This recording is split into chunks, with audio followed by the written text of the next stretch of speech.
Tak jo, tohle je rekonstrukce mého personal best momentálně, mého nejlepšího rekordu. Takhle vypadá ten scramble, budete ho mít na obrazovce. Je tady žlutý kříž, skoro dělaných, ví tady poslední ta modrá, nejsou úplně relativně k sobě, ale mně to je jedno, protože já jsem dělal BB, kde mám zelenou a modrou relativně dobře k sobě, takže jsem si to chytnul tímhle. Zelenou a modrou jsem dal na správné místo. Tady vzadu je oranžová, takže tu jsem vložil. Tady je červená.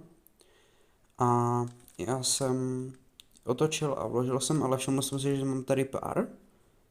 Takže jsem ho odsunul a tím jsem si sem vložil tenhle pár, takže jsem ho složil. Pak jsem řešil tenhle pár, takže jsem se ho rozpojil a vložil. Pak jsem se všiml tohle páru, rozpojil, vložil. Tohle jsem udělal freestyle, tyhle dva,